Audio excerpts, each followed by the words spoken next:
ஒவ்வொரு மனிதனுமே ஒவ்வொரு பேச்சுகளில் விருப்பப்படுவார்கள், இன்ட்ரெஸ்ட் காமிப்பாங்க. என்னன்னா, ஒரு சிலர் அரசியல் நாட்டு நடப்புகளை பேசுகிறதுல தான் ரொம்ப ஆர்வமாக இருப்பார்கள்.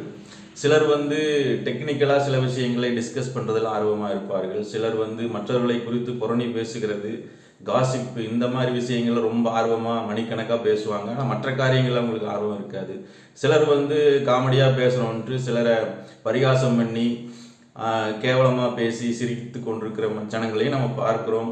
சில நேரங்களில் மற்றவர்களை குறித்து குறை சொல்லுகிற ஆவியுடையவர்கள் குறை சொல்லிக்கொண்டே அந்த பேச்சு தான் ரொம்ப ஓடிக்கொண்டிருக்கும். இப்படியும் சில மனிதர்களை நம்ம பார்க்கிறோம்.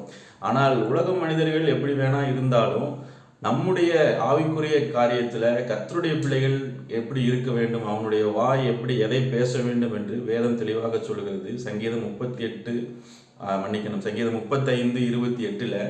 அந்த கடைசி வசனம் என்ன சொல்லுது அப்படின்னா, என் நாவு உமது நீதியையும் நாள் முழுவதும் உமது துதியையும் சொல்லி கொண்டிருக்கும். அப்போ கர்த்தருடைய பிள்ளைகள் செய்ய வேண்டிய காரியங்கள் இந்த மற்ற உலக பிரகாரமான பேச்சுகளை காட்டிலும் அதை தவிர்த்து விட்டு இந்த கர்த்தரை துதிக்கிற துதியும் கர்த்தருடைய நீதியை சொல்லுகிற அந்த பேச்சிலிருந்து தான் அதிகமாய் நம்முடைய நாவும் வாயும் செயல்பட வேண்டும் என்று கர்த்தர் விரும்புகிறார். இதில் நம்ம ரொம்ப குறைவுள்ளவர்களாகத்தான் நம்ம இருக்கிறோம். நம்ம வீடுகள்லேயே நம்ம பேசும் பொழுது இந்த மாதிரி முதல்ல சொன்னதை போல ஏதாவது ஒரு டாப்பிக்கில் தான் அந்த காரியம் ஓடிக்கொண்டிருக்குமே ஒழிய கர்த்தருடைய நீதியை குறித்தோ கர்த்தருடைய அந்த கிருபையை குறித்தோ கர்த்தருடைய வல்லமை, அவருடைய பராக்கிரமம், அவருடைய அதிசயங்கள், அவருடைய வழிநடத்துதல், அவருடைய மன்னிப்பு, இவைகளை குறித்து நம்ம அதிகமாய் பிள்ளைகளிடத்திலோ மற்றவர்களிடத்திலோ நம்ம பேசுகிறது இல்லை. அதை நம்ம தவிர்த்து விடுகிறோம். சில நேரங்களில் ஞாயிற்றுக்கிழமையில் மாத்திரம் அந்த சபையில் ஆராதிக்கும் போது மாத்திரம் சில நேரங்களில் நம்ம துதிக்கிறோம்.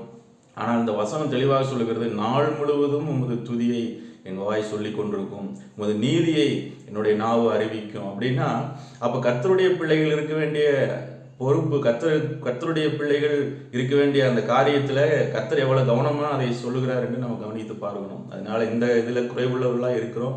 அதை நம்ம சரிப்படுத்துவோம். மற்ற விஷயங்களை பேசுகிறதை காட்டிலும் இந்த காரியத்தில் அதிகமாக நம் நேரத்தை செலவிடுவோம். ஆனால் கர்த்தர் நமக்கு நல்லவராகவே இருக்கிறார்.